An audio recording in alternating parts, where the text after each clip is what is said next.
నమస్కారం ETV news కి స్వాగతం ముందుగా ముఖ్యాంశాలు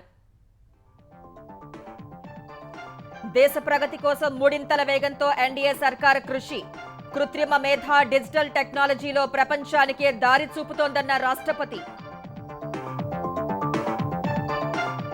2025-26లో జీడీపీ 6.3 నుంచి 6.8% వృద్ధిని అంచనా వేసిన ఆర్థిక సర్వే మౌలిక వస్తుల రంగంలో పెట్టుబడులు పెంచాలని సూచన పోలవరం ప్రాజెక్టు పూర్తి చేయడానికి కేంద్రం కట్టుబడి ఉందన్న రాష్ట్రపతి ఇప్పటికే అదనపు నిధులు కేటాయించినట్టు పార్లమెంటులో వెల్లడి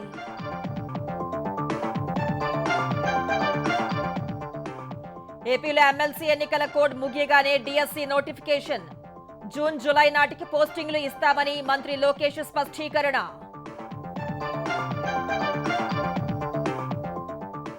ఎమ్మెల్సీ ఎన్నికలకు వ్యూహంపై నేతలకు చంద్రబాబు దిశానిర్దేశం టీడీపీ అభ్యర్థుల విజయానికి కూటమి శ్రేణులు కలిసి పనిచేయాలన్న సీఎం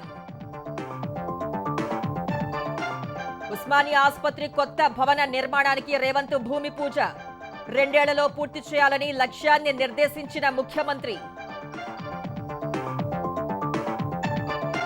కాంగ్రెస్ పాలనపై ఏడాదిలోనే ప్రజల్లో వ్యతిరేకత వచ్చిందన్న కేసీఆర్ హస్తం నేతలు కనబడితే జనాలు కొట్టేలా ఉన్నారని విమర్శలు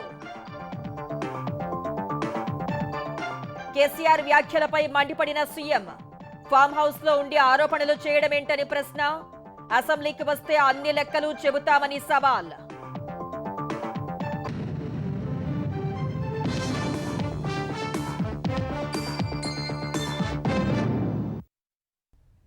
కోవిడ్ మహమ్మారి యుద్ధ సంబంధిత అనిశ్చిత పరిస్థితుల్ని అధిగమించి దేశ ఆర్థిక వ్యవస్థను పరుగులు పెట్టించేందుకు కేంద్రం దృఢ సంకల్పంతో పనిచేస్తోందని రాష్ట్రపతి ద్రౌపది ముర్ము ఉద్ఘాటించారు కేంద్రంలో మూడోసారి అధికారం చేపట్టినప్పటి నుంచి ఈ ప్రభుత్వం 3 రెట్లు వేగంతో పనిచేస్తోందని చెప్పారు ఆర్థిక స్థిరత్వాన్ని సాధించడం సహా సంక్షేమ ఫలాలు అర్హులందరికీ అందించడమే ప్రభుత్వ లక్ష్యమని వివరించారు కృత్రిమ మేధ వంటి ఆధునిక సాంకేతికతల్ని అందుబాటులోకి తేవడం ద్వారా దేశాన్ని నూతన ఆవిష్కరణలకు కేంద్రంగా మార్చాలని సంకల్పించినట్లు రాష్ట్రపతి వెల్లడించారు పార్లమెంటు బడ్జెట్ సమావేశాల తొలి రోజు ఉభయ సభలను ఉద్దేశించి మాట్లాడిన రాష్ట్రపతి ద్రౌపది ముర్ము భారత్ను అభివృద్ధి చెందిన దేశంగా తీర్చిదిద్దడమే తమ ప్రభుత్వ లక్ష్యమని చెప్పారు త్వరలోనే భారత్ 3వ అతిపెద్ద ఆర్థిక వ్యవస్థగా అవతరిస్తుందని విశ్వాసం వ్యక్తం చేశారు ఇందుకోసం తమ ప్రభుత్వం 3 రెట్ల వేగంతో పనిచేస్తోందని ఉద్ఘాటించారు ప్రభుత్వ సంక్షేమ పథకాలతో పేదలు లబ్ధి పొందుతున్నట్టు చెప్పారు 70 ఏళ్లు దాటిన 6 కోట్ల మందికి ఆయుష్మాన్ భారత్ ద్వారా ఆరోగ్య బీమాను కల్పిస్తున్నట్టు చెప్పారు పీఎం ఆవాస్ యోజన ద్వారా మరో 3 కోట్ల కుటుంబాలకు ఇళ్లు నిర్మించిస్తామన్నారు వక్ఫ్ బోర్డులో సంస్కరణలు జమిలి ఎన్నికలపై నిర్ణయం తీసుకున్నట్లు చెప్పిన రాష్ట్రపతి సులభతర వ్యాపారాన్ని ప్రోత్సహించేందుకు అనేక ముఖ్యమైన నిర్ణయాలు తీసుకున్నట్లు తెలిపారు ఒక దేశం ఒక పన్ను స్ఫూర్తితో అమలు చేసిన జీఎస్టీ అన్ని రాష్ట్రాలకు ప్రయోజనం కలిగిస్తున్నట్లు చెప్పారు మేక్ ఇన్ ఇండియా విధానంతో అనేక గ్లోబల్ బ్రాండ్లు తమ ఉత్పత్తులపై గర్వంగా ఇండియా తయారీ అని ముద్రిస్తున్నట్టు తెలిపారు దేశంలో మెట్రో రైల్ నెట్వర్క్ 1000 కిలోమీటర్ల మైలురాయిని చేరినట్లు చెప్పిన రాష్ట్రపతి తద్వారా ప్రపంచంలో 3వ అతిపెద్ద మెట్రో రైల్ నెట్వర్క్ కలిగిన దేశంగా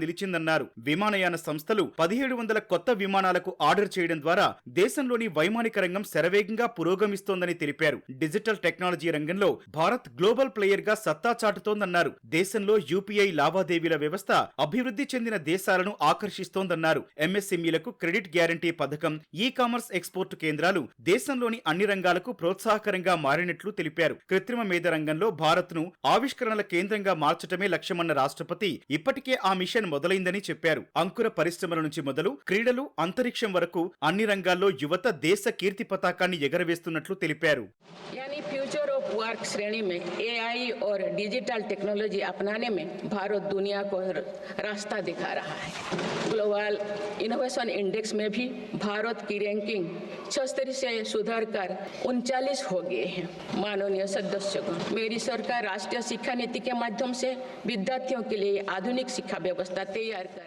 సమాజంలోని చివరి వ్యక్తులు ప్రయోజనం పొందినప్పుడే అభివృద్ధికి నిజమైన అర్థమన్న రాష్ట్రపతి స్వచ్ఛ భారత్ అభియాన్ ద్వారా 12 కోట్ల శౌచాలయాల నిర్మాణం ప్రధానమంత్రి ఉజ్వల్ యోజన ద్వారా 10 కోట్ల ఉచిత గ్యాస్ సిలిండర్లు 80 కోట్ల మందికి ఉచిత రేషన్ ఇస్తున్నట్లు చెప్పారు సౌభాగ్య యోజన జలజీవన్ మిషన్ వంటి పథకాలు పేదల్లో గర్వంగా జీవించగలమనే విశ్వాసాన్ని కల్పించాయన్నారు ఈ ప్రభుత్వ చర్యలతో 25 కోట్ల మంది పేదరికం నుంచి బయటపడ్డారని రాష్ట్రపతి వివరించారు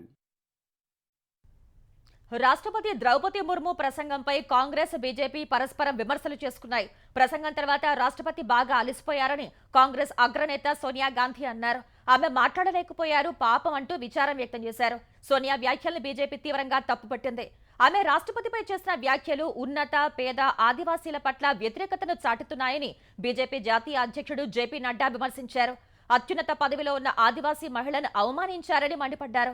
ఈ వ్యవహారంపై స్పందించిన రాష్ట్రపతి కార్యాలయం దేశంలోనే అత్యున్నత వ్యక్తి గౌరవానికి భంగం వాటిల్లేలా సోనియా గాంధీ ప్రవర్తించారని మండిపడింది.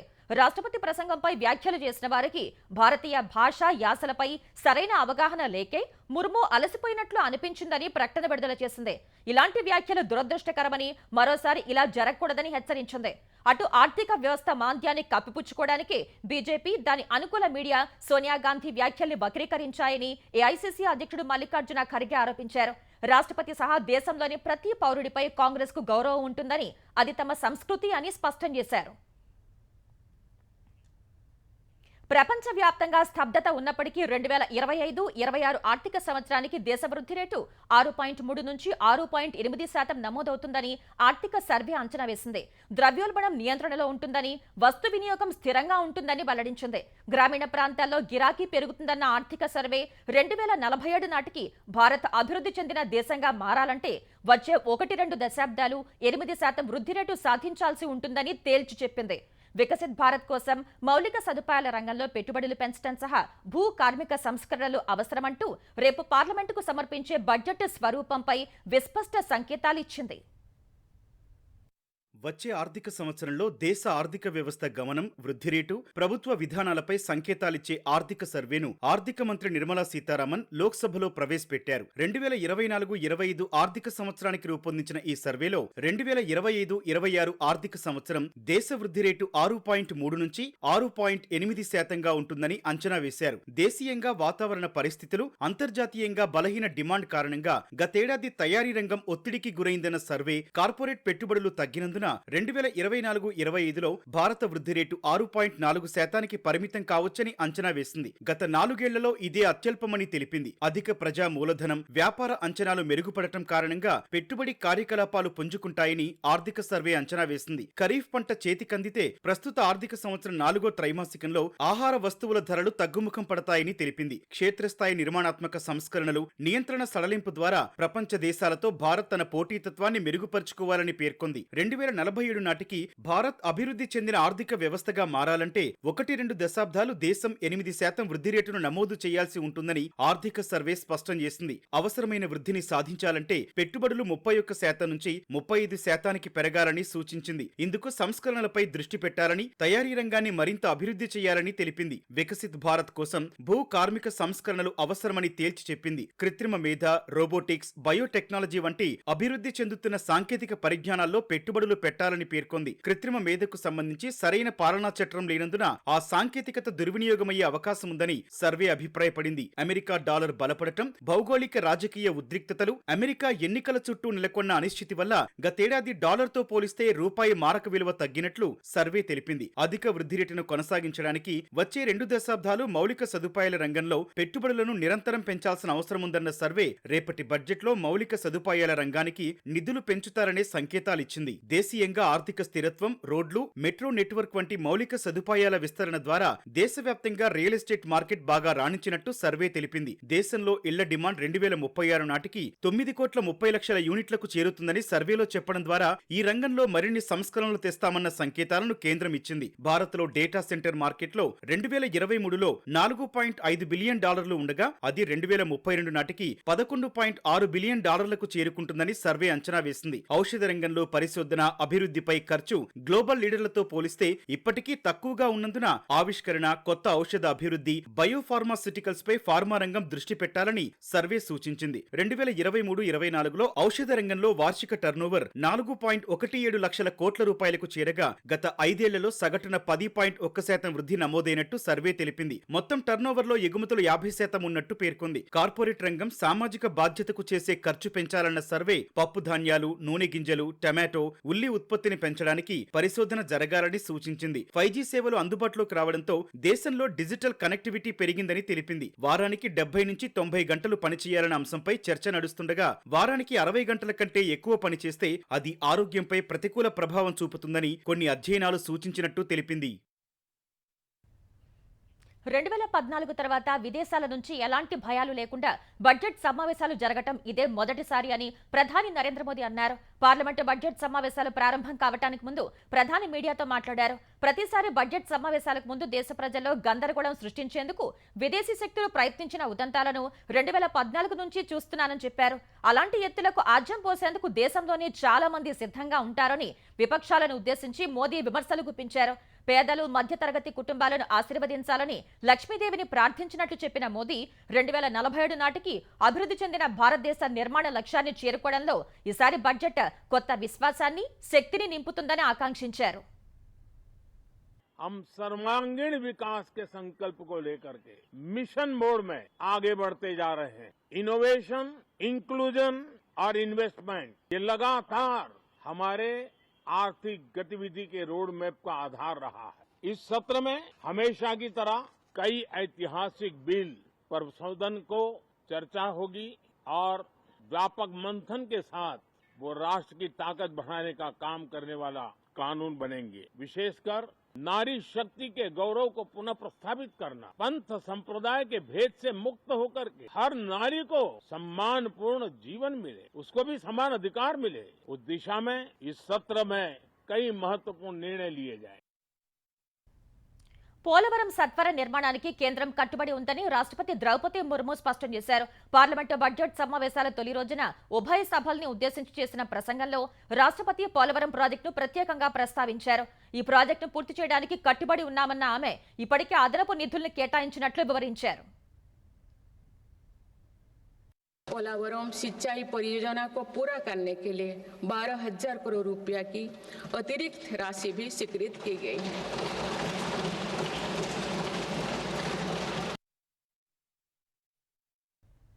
ఆంధ్రప్రదేశ్లో ఎమ్మెల్సీ ఎన్నికల కోడ్ ముగియగానే డిఎస్సీ నోటిఫికేషన్ ఇస్తామని ఏపీ విద్యాశాఖ మంత్రి నారా లోకేష్ స్పష్టం చేశారు. మార్చిలో నియామక ప్రక్రియ ప్రారంభించి వచ్చే విద్యా సంవత్సరం ప్రారంభంలోనే టీచర్ల భర్తీ పూర్తి చేస్తామన్నారు. ఉమ్మడి ఆంధ్రప్రదేశ్, నవ్యాంధ్రలో 80% పైగా టీచర్ పోస్టులు భర్తీ చేసిన ఘనత తెలుగుదేశం ప్రభుత్వానికే దక్కుతుందన్నారు. ఉపాధ్యాయ సంఘాలతో సంప్రదింపులు జరుపుతున్నామని, ప్రభుత్వం తీసుకునే ప్రతి నిర్ణయంలో వారి అభిప్రాయాలు సేకరిస్తున్నట్లు చెప్పారు. ప్రతి శుక్రవారం కమిషనర్ ఉపాధ్యాయులకు వారి సమస్యలపై అందుబాటులో ఉంటున్నారని, తాను కలుస్తున్నట్లు లోకేష్ వివరించారు. టీచర్ల బదిలీ పారదర్శకంగా ఉండేందుకు ట్రాన్స్ఫర్ యాక్ట్ తెస్తున్నట్లు పార్టీ కేంద్ర కార్యాలయం ఎన్టీఆర్ భవన్లో మీడియాతో ఇష్టాగోష్ఠి మాట్లాడుతూ లోకేష్ ఈ మేరకు తెలిపారు. ఉభయ గోదావరి జిల్లాలు, ఉమ్మడి కృష్ణా, గుంటూరు జిల్లాల పట్టభద్రుల ఎమ్మెల్సీ ఎన్నికల్లో పేరాబత్తుల రాజశేఖర్, ఆలపాటి రాజేంద్ర ప్రసాద్లను భారీ మెజారిటీతో గెలిపించాలని టీడీపీ అధినేత ముఖ్యమంత్రి చంద్రబాబు తెలిపారు. కూటమి మంత్రులు, ఎంపీలు, ఎమ్మెల్యేలు, ముఖ్య నేతలతో టెలికాన్ఫరెన్స్ నిర్వహించిన చంద్రబాబు ఎమ్మెల్సీ ఎన్నికలపై నేతలకు దిశానిర్దేశం చేశారు. ఎవరు అతి విశ్వాసంతో ఉండొద్దని హితవు పలికారు. ఎన్డీఏ పక్షాలతో సమన్వయ సమావేశాలు పెట్టుకుని పనిచేయాలని సూచించారు. క్లస్టర్, యూనిట్, బూత్ ఇన్ఛార్జీలతో పాటు జనసేన, బీజేపీ కమిటీల నేతలతో కలిసి ముందుకు వెళ్లాలని దిశానిర్దేశం చేశారు. ఈ ఎన్నికలు ఏకపక్షంగా జరగాలన్నారు. ఏ ఎన్నిక వచ్చినా గెలిచినప్పుడే సుస్థిర పాలన ఉంటుందని చంద్రబాబు స్పష్టం చేశారు. హైదరాబాద్ గోషామహల్లో ఉస్మానియా ఆసుపత్రి కొత్త భవనానికి ముఖ్యమంత్రి రేవంత్ రెడ్డి శంకుస్థాపన చేశారు. 26 ఎకరాల్లో 2000 పడకలతో కొత్త ఆసుపత్రి భవనాన్ని నిర్మించనున్నారు. 1919లో చివరి నిజాం మీర్ ఉస్మాన్ అలీఖాన్ ప్రస్తుత ఉస్మానియా ఆసుపత్రిని కట్టించగా అందులో 1096 పడకలు అందుబాటులో ఉన్నాయి. మొత్తం 22 విభాగాల్లో ఇక్కడ వైద్య సేవలు అందిస్తుండగా రోజుకి 2000 మందికి పైగా ఓపీ సేవలు అందుబాటులో ఉన్నాయి. ఈ ఆసుపత్రి భవనం శిథిలావస్థకు చేరటం సహా పడకల కొరతను దృష్టిలో పెట్టుకుని కొత్త భవనాన్ని స్టేట్ ఆఫ్ ది ఆర్ట్ కేంద్రంగా తీర్చిదిద్దాలని తెలంగాణ సర్కార్ నిర్ణయించింది. ఈ క్రమంలో 2700 కోట్లతో 14 అంతస్తులో ఉస్మానియా ఆసుపత్రి కొత్త భవనాన్ని నిర్మించాలని తెలంగాణ సర్కార్ నిర్ణయించింది. 2026-27 నాటికి ఉస్మానియా నూతన భవన నిర్మాణం పూర్తి చేయాలని రేవంత్ సర్కార్ పట్టుదలతో ఉంది. వచ్చే 100 ఏళ్ల కాలానికి సేవలు అందించేందుకు వీలుగా విశాలమైన రోడ్ కనెక్టివిటీ, ఎయిర్ అంబులెన్స్ సేవల కోసం హెలిప్యాడ్స్, అంతర్జాతీయ కాన్ఫరెన్స్ల నిర్వహణ కోసం సెమినార్ హాల్ ని ఏర్పాటు చేయనున్నట్లు వైద్యారోగ్య శాఖ మంత్రి దామోదర రాజనరసింహ వివరించారు. ఇక్కడ ప్రజలకు ప్రాంత ప్రజలకు కూడా ఇబ్బంది కాకూడదు. Geriatric, palliative, rheumatology, emergency medicine, hospital administration, physiotherapy, transfusion medicine and genetics. ఉస్మానియాకు సంబంధించిన అనుబంధ 9 హాస్పిటళ్ళు ప్లస్ యాడెడ్ 8 డిపార్ట్మెంట్స్, అంటే ఓవరాల్గా 40 డిపార్ట్మెంట్స్. మాల్వర ప్రాంతం నుంచి ఆ కుటుంబం, పేద కుటుంబం ఉస్మానియాకు వచ్చిన సంపూర్ణంగా 100% ఇది లేదు కంప్లైంట్ రాకుండా అన్ని డిపార్ట్మెంట్ల ద్వారా సేవలు అందించాలనే ఒక ఆలోచనతోటి ముఖ్యమంత్రి గారు తీసుకున్న నిర్ణయం ఇది. కాంగ్రెస్ ప్రభుత్వంపై ఏడాదిలోనే ప్రజల నుంచి వ్యతిరేకత వచ్చిందని బీఆర్ఎస్ అధినేత కేసీఆర్ అన్నారు. కాంగ్రెస్ వాళ్లు కనబడితే జనాలు కొట్టేలా ఉన్నారని వ్యాఖ్యానించారు. ఎర్రవల్లిలోని వ్యవసాయ క్షేత్రంలో జహీరాబాద్ నియోజకవర్గ నేతలతో సమావేశమైన కేసీఆర్ తెలంగాణలో ఎక్కడి ప్రాజెక్టులు అక్కడే పడుకున్నట్లు చెప్పారు. సంగమేశ్వరం, బసవేశ్వర, కాళేశ్వరం ప్రాజెక్టుల్ని ఎండబెడుతున్నారని ఆక్షేపించారు. బీఆర్ఎస్ పాలనలో ఏటా రాష్ట్ర ఆదాయం పెరిగితే ఇప్పుడు 15,000 కోట్ల రూపాయల రాబడి పడిపోయిందని కాగ్ నివేదిక ఇచ్చిందన్నారు. ఉద్యోగులకు జీతాలు, రిటైర్మెంట్ బెనిఫిట్స్ ఇవ్వని పరిస్థితులు వస్తాయని అన్నారు. కాంగ్రెస్ సోషల్ మీడియాలో ఏ ప్రభుత్వం కావాలని ఓటింగ్ పెడితే బీఆర్ఎస్ ప్రభుత్వమే కావాలని జనం ఓట్లేశారని కేసీఆర్ తెలిపారు. ఏడాదికే బీఆర్ఎస్ ప్రభుత్వం రావాలని ప్రజలు కోరుకుంటున్నారన్న కేసీఆర్ ఫిబ్రవరి చివరిలో భారీ బహిరంగ సభ పెడతామన్నారు. ఈ సభకు కార్యకర్తలు పెద్ద సంఖ్యలో తరలి రావాలని పిలుపునిచ్చారు. సరే, నేను గంభీరంగా మౌనంగా చూస్తున్నా. నేను కొడితే వట్టి కొట్టు నాకు అలవాట్లేదు కదా, ఒక 4 రోజులు కానీ అన్నట్టుగా నేను చూస్తా ఉన్నా. కానీ మనోళ్ళందరూ కూడా ప్రతిపాదిస్తుంది ఏంటంటే ఫిబ్రవరి నెలాఖరులో ఒక పెద్ద బహిరంగ సభ పెట్టాలి, ఇంకా కథ చూడాలి. 4 ఎకరాల రైతు నేను 4 కోట్ల ఆశామని అనుకుంటుండే. హైదరాబాద్ నుంచి అడిగితే కూడా వచ్చి మనం ఇయ్యకపోతాం భూములు. అంత బ్రహ్మాండంగా మారుమూల ప్రాంతంలో కూడా 40 లక్షలు 50 లక్షలు ఎకరానికి ఉండే అటువంటిది సగానికి సగం పడిపోయి మొత్తం నాశనం చేసింది. వీళ్ళు ఇట్లే వదిలిపెడితే ఇంకింత నాశనం అవుతుంది. కాబట్టి మనం కొట్లాడాల్సిందే. ఇంత మాయలు ఏడాది లోపలనే కాంగ్రెస్ పార్టీ దొరికితే కొడతాం రానంత గొప్పగా ఒక్కటే ఏడాది. కేసీఆర్ ఫామ్ హౌస్ లో ఉండి ప్రభుత్వంపై ఆరోపణలు చేయడం కాదు, అసెంబ్లీకి వస్తే ఏం చేశామో లెక్కలతో చెబుతామని సీఎం రేవంత్ రెడ్డి సవాల్ చేశారు. ప్రజలకు దూరమై సోషల్ మీడియాలో పోల్ను నమ్ముకునే పరిస్థితికి కేసీఆర్ వచ్చారని విమర్శించారు. కాంగ్రెస్ పాలనలో ప్రజలెవరూ బాధపడటం లేదని, ఇచ్చిన హామీలన్నీ నెరవేరుస్తున్నామని వ్యాఖ్యానించారు.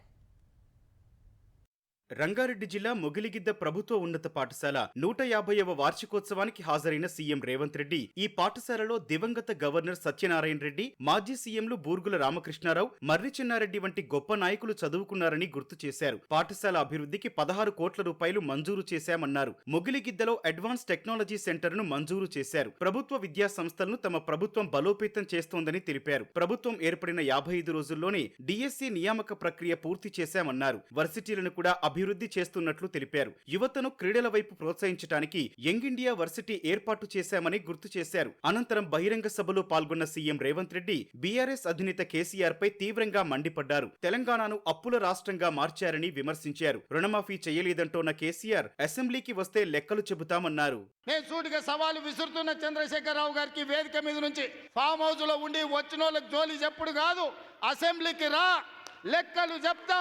ఏ ఊర్లో, ఏ తండాలో, ఏ గూడెంలో ఏ రైతుకి ఎంత రుణమాఫీ చేసినో 25,50,000 మంది రైతుల వివరాలు శాసనసభలో పెడతా. 21,000 కోట్ల రూపాయలు ఎవరి ఖాతాలో వేసినో నేను లెక్క చెప్తా. నీకు చిత్తశుద్ధి, నీకు నిజాయితీ ఉంటే రా, వచ్చే అసెంబ్లీలో నువ్వు మాట్లాడు, అడుగు. అసెంబ్లీ, పార్లమెంట్ ఎన్నికల్లో ప్రజలు తిరస్కరించిన కేసీఆర్ మారలేదన్న రేవంత్, కేంద్ర మంత్రి, సీఎంగా చేసిన వ్యక్తి సోషల్ మీడియాలో లైకులకు సంబరపడుతున్నారని ఎద్దేవా చేశారు. రాబోయే 2 తారీఖు నాడు బీసీ కులగణన నివేదిక రాబోతుంది. మాదిగల వర్గీకరణ మీద కూడా జ్యుడిషియల్ కమిషన్ నివేదిక ఇవ్వబోతుంది. ఫిబ్రవరి మొదటి వారంలో అసెంబ్లీలో బీసీ కులగణన మీద, మాదిగల వర్గీకరణ మీద సభను పెట్టబోతున్నాం. నీకు చేతనైతే, చిత్తశుద్ధి ఉంటే సభకు రా, చర్చ చేద్దాం. నువ్వా మేమా తేల్చుకుందాం. నువ్వు కాలం జల్లిపోయిన 1000 రూపాయల నోటువే. 10 ఏళ్లలో కేసీఆర్ అనేక హామీలు ఎగ్గొట్టారన్న రేవంత్ రెడ్డి తాము ఎన్నికల్లో ఇచ్చిన హామీలను అమలు చేస్తున్నామని చెప్పారు. అహింస, ఆత్మత్యాగానికి, శాంతికి ప్రతిరూపం వాసవి మాత అని సీఎం చంద్రబాబు అన్నారు. పశ్చిమ గోదావరి జిల్లా పెనుగొండలో 90 అడుగుల వాసవి కన్యకా పరమేశ్వరి అమ్మవారిని చంద్రబాబు దర్శించుకున్నారు. అమ్మవారికి ప్రభుత్వం తరపున పట్టు వస్త్రాలు సమర్పించారు. స్త్రీల ఆత్మగౌరవాన్ని చాటిన కలియుగ పార్వతీదేవి వాసవి మాత అని కొనియాడారు. అమ్మను వేడుకుంటే శాంతి, సంపద, రక్షణ, ఆశీస్సులు మెండుగా లభిస్తాయన్నారు. వాసవి మాతకు దేశం మొత్తం ఆలయాలు ఉన్నాయని చంద్రబాబు పేర్కొన్నారు. ఈ తల్లి దయ వల్ల నిన్న నేను వాట్సాప్ గవర్నెన్స్ పెట్టాను. మీరు ఏ ఆఫీసుకు పోయే పని లేదు. మీ ఇంటి దగ్గర కూర్చొని ఫోన్లో ఒక మాట చెప్పినా, ఫోన్లో కొట్టినా సర్టిఫికెట్లు కానీ పనులన్నీ అయ్యి మళ్ళీ మీకు మెసేజ్ ఇచ్చే పరిస్థితికి ఈ ప్రభుత్వం తీసుకొస్తున్నామని చెప్పి కూడా నేను మీకు తెలియజేస్తున్నా. ఈ ప్రభుత్వం మీది. మీ అందరినీ సుఖ సంతోషాలతో చూడడమే ఈ ప్రభుత్వం యొక్క ధ్యేయం అని చెప్పి కూడా నేను మీకు తెలియజేస్తున్నా. సైబర్ నేరాలు సహా ప్రజల భద్రత రక్షణపై ప్రత్యేక దృష్టి పెడతామని ఏపీ నూతన డీజీపీ హరీష్ కుమార్ గుప్తా స్పష్టం చేశారు. డీజీపీగా తన శక్తి మేర పనిచేస్తానని తెలిపారు. మంగళగిరిలో డీజీపీ ద్వారకా తిరుమలరావు పదవీ విరమణ వీడ్కోలు పరేడ్లో పాల్గొన్న ఆయన ద్వారకా తిరుమలరావు ప్రజల భద్రత, రోడ్ సేఫ్టీ కోసం అనేక సంస్కరణలు చేపట్టారని కొనియాడారు. మత్తు పదార్థాల నియంత్రణకు ఈగల్ టీం, ఫ్రెండ్లీ పోలీసింగ్ టెక్నాలజీలతో తిరుమలరావు చేసిన సేవల్ని కొనసాగిస్తామన్నారు. సోషల్ మీడియాలో అసభ్య పోస్టులు పెట్టే వారిపై చర్యలు ఉంటాయని హెచ్చరించారు. బ్రెజిల్, రష్యా, భారత్, చైనా, దక్షిణాఫ్రికా దేశాల కూటమి బ్రిక్స్ ఉమ్మడి కరెన్సీని రూపొందిస్తే ఆయా దేశాలపై 100% సుంకం విధిస్తామని అమెరికా అధ్యక్షుడు ట్రంప్ మరోసారి హెచ్చరించారు. బ్రిక్స్ సభ్య దేశాలు అమెరికా డాలర్కు దూరంగా ఉండాలని చేస్తున్న ఆలోచనను తాము చూస్తూ ఊరుకునే పరిస్థితి ముగిసిందని తన సోషల్ మీడియా ట్రూత్లో పోస్ట్ చేశారు. బ్రిక్స్ దేశాలు ఉమ్మడి కరెన్సీ రూపొందించకూడదన్న ట్రంప్ ప్రపంచ వాణిజ్యంలో శక్తివంతమైన అమెరికా డాలర్కు బదులు మరో కరెన్సీని తీసుకురాకూడదని చెప్పారు. అందుకు బ్రిక్స్ దేశాలు తమ నిబద్ధతను చాటుకోవాలని సూచించారు. లేదంటే ఆయా దేశాల దిగుమతులపై 100% సుంకం విధిస్తామని ట్రంప్ హెచ్చరించారు.